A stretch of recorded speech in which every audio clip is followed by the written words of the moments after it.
One of the most recurring themes in shonen anime is the heroic type protagonist with a hidden devil slash beast slash monster sealed or hidden inside him. By that description, you probably already have a few animes popping up in your brain right away.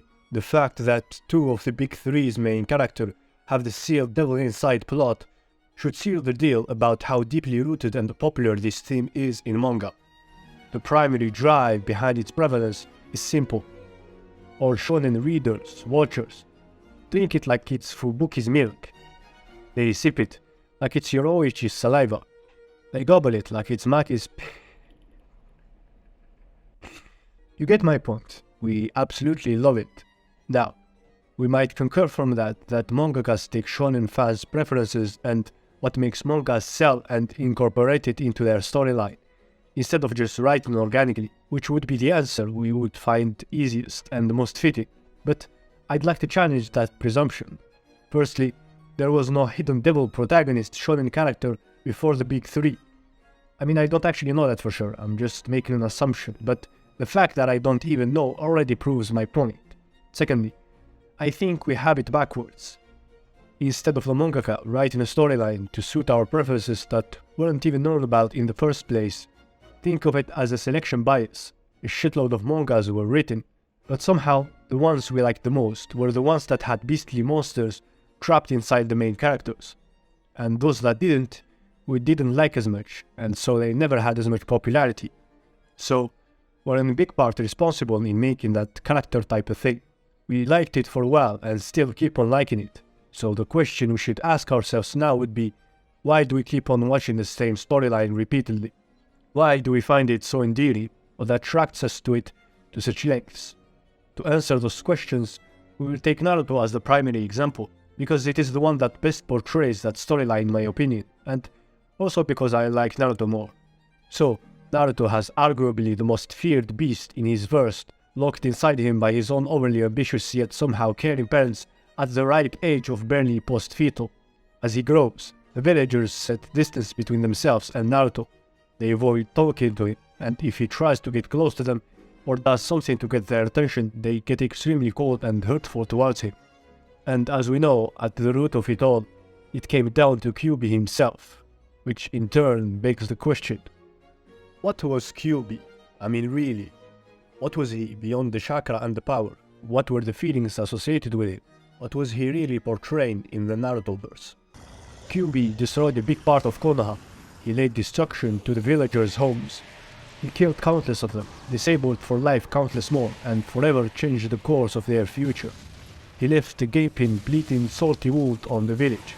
There was a lot of loss, grief, and hurt, and as a consequence, left long lingering feelings of resentment, hate, disgust, powerlessness, and, most importantly, fear. Kiyuubi was the embodiment of all those emotions. The reason Naruto is such a good example for this archetype is that the attack served as a way to draw the emotions towards Kiyuubi out into the surface. It amplified and highlighted the parts of human nature most associated with the tailed beasts, because it gave us a justification for the villagers' emotions and made us understand them and even relate to them to an extent. I'm not talking about Naruto being a Jinchuriki and the way he was treated here. I'm talking specifically about Kiyuubi, in and of himself. Kiyuubi in both our and Konoha's eyes was a beast of destruction that had no right to exist among humanity. That is how he was introduced in the story. 12 years ago, a nine-tailed fox suddenly appeared. Its tails lashed out, smashing mountains and sending tidal waves crashing to the shores. The ninja rose up to defend their villages. It gave us a window of acceptance and understanding into the hatred and fear all the tailed beasts conjured in Shinobi world. What I'm getting at in a way is that through a symbolic lens, Kiyuubi, just as all the other tailed beasts, were the manifestation of the negative, dark, hidden emotions of all Shinobi. The hidden beasts serve as a catalyst for the lingering darkness that lays in all of Shinobi's heart. Now granted, you might say that's a giant stretch, that they were just giant monstrous beasts too powerful for their own good. Which would be true if this was the extent of my reasoning, but let's jump into another concept for a second here. There's a psychological term called the shadow self. The shadow self is part of each and every individual. It is comprised of all the parts of you deem unacceptable. For the most part, those are rage, anger, cruelty, violence, fear, sadness, resentment, shame, but it can also be things you see as uncivilized and unacceptable. Things like your personal power, your independence, or your emotional sensitivity. We, as a collective, meaning all humanity, have a similar unconscious knowledge about the shadow self. We can see it represented through symbolic imagery in stories. We do not consciously know that we know this, but when we either write, draw, read, or watch stories, we unconsciously either create in our art or recognize it, and the shadow self is tied to the tailed beasts in three crucial ways. Firstly, if we take Kiyuubi as an example, we could argue that the emotions associated with the shadow self, as we've established earlier, are the same as the ones with the tailed beasts and their Jinchuriki.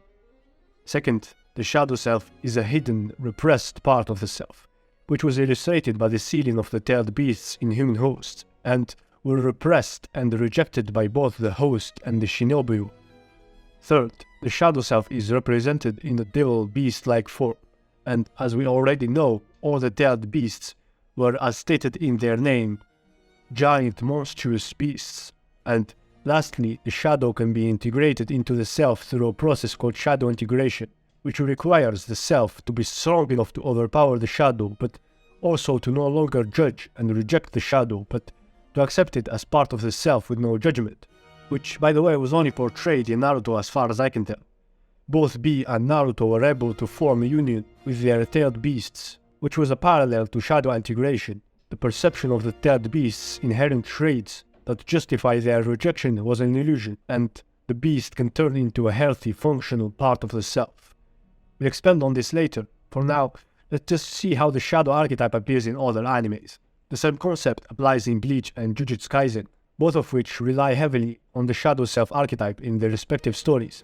Itadori had Sukuna as a curse symbol beside him, and how are curses created in Jujutsu?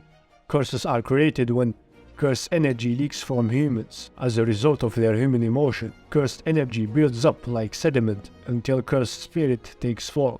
Populated locations such as schools and hospitals are hot spots for bearing curses, because many negative emotions are associated with memories of those places. This same concept applies to humanity's collective fear and hatred. An image of fear shared by the masses can create a powerful curse even if the subject is not real, such as famous monsters or ghosts. It is the negative emotions that humanity directed at this image that causes it to manifest as a curse. As you can see, all the devilish manifestations in manga are somehow related to common human negative emotions, and in most cases fear being the overwhelming one. We express our unconscious knowledge about the shadow archetype through these stories. It is not just mere coincidence or preference. All recurring themes in stories have at the root of them an archetypal element to them. As an example, this very much relates to devils in Chainsaw Man. The more feared the concept behind the devil, the stronger the devils are. Now, back to Jujutsu. Sukuna is a four-armed, four-eyed curse, which draws parallel to the Hindu version of demons called Asuras. He also has a mask that hides half his face, which is another shadow self symbolism. As of Bleach, Ichigo had white inside him, which is an extremely strong hollow, and in Bleach, hollows were human souls that lost themselves to despair and regret. And the more hollows merge together, meaning the stronger the collective negative emotional weight, and this is to put it roughly, the stronger they got. Also, a soul becomes a hollow by losing their heart, which is replaced by a hole in their chest, and that heart becomes their mask. This symbolizes our perception of the shadow self. We collectively reject the parts of us that make up our shadow. We deny that it is as human as the rest of us, and we give it the image of a monster, which makes our rejection feel more acceptable to ourselves. So, in terms of giving the shadow the most accurate form, Bleach takes the lead. So we can see there's definite tangible commonality between the Naruto, Bleach and Jujutsu depiction of protagonists sealed devils, although Kiyuubi wasn't directly born out of dark emotion, unlike the two others. It should be overlooked, as we've argued earlier. The reason why Kiyuubi can embody the shadow self archetype is because he takes that role through the negative emotional hold he has over Konoha, and it is emphasized constantly throughout the series, through the way they treated Naruto. The way Kiyuubi was masked was represented another more discreet and subtle way. The mask was his name, or to be more exact, the name all shinobi called him, Kiyuubi, and Kurama was his real name and self. He stops being a devil after being called by his name. You're no longer the demon fox. Kurama! That's why Naruto was just fucking goated, how subtly beautiful it was portrayed. So, as we've established, the hidden devils are the manifestations of the dark, negative, hidden emotions of their respective verse, and by extension, makes it a symbolic manifestation of the shadow archetype. Since we've already made all the necessary connections, let's now try to explain what the shadow self is, a little deeper. We create the shadow self through our continual collision with the outside world, beginning from early childhood, and as the world tells you what you should and shouldn't be, you start rejecting parts of yourself, until it becomes an entire separate you that you repress and deny the existence of. And no wonder, who would ever want to admit to themselves they could be a cruel asshole, a coward, or a terrified kid in an adult costume? It is a process of ego preservation. We fear being hated, shamed, looked down on, hurt, taken advantage of, so we try to be things that could never receive that type of emotion and treatment from the world. But there is a little problem here. If the shadow self is something we dislike and try so hardly to get rid of, why would we love it in anime representation? Why do we love when Naruto gives Kiyuubi control in moments of utter rage, or when Ichigo rose from the dead, became a mindless, ruthless hollow with only kill intent? The answer to that can be broken into two parts, but they eventually converge. What is the most satisfying way through which Naruto lets Kiyuubi take control? It was through rage, and every time he did, it gave him this overwhelming power and beast-like appearance. And we love that shit, don't we? Each of those holds very strong symbolic and emotional importance, and the first cue of that being the fact that it is rage that is the precursor to Naruto's unleashing of the inner beast. Because you already inherently know that rage is the way through which your shadow takes control as well. Hopefully, you've never had situations in your life that made you truly enraged, but if you did or even came close, you already know that you would lose some degree of control over yourself, the degree depending on how much built-up negative emotions there was prior. There are plenty of examples of this in real life. Think of the numerous stories of murder where the murderer describing how he lost control over himself when they committed the crime, or just think of Will Smith slapping Chris at the awards. In that moment, Will was already losing the battle to his negative emotions and, in consequence, to his shadow. It grew too large for him to try and avoid or repress, and for that reason, it only took a light jab from Chris to make his shadow bigger than himself, and for a moment, he completely lost control of himself and his shadow completely took over. Now back to Naruto. Why does it feel satisfying? Remember I said rage is the only way the shadow takes control over you. That was a lie. Your shadow can take control through other ways, fear being one of them, but rage being the most satisfying one. And the reason for that is that rage and anger are emotions associated with power in both our body and mind. And that is the result of Naruto's rage, a beastly shaped power that envelops him. It feels satisfying because it validates your inner shadow as well. It is, in a very real sense, a fantasy. You might be fooled into thinking that it is your anger that is validated, but it is all the shadow self, all the parts of you that the world and yourself have rejected, celebrate in that moment. It is a window through which they claim the legitimacy of their existence. Your shame, your inadequacy, your powerlessness, your sadism, your cruelty, your selfishness, they all get to break free through the tunnel of anger, and instead of being afraid of the punishment and rejection that has always kept it a shadow, it instead claims power.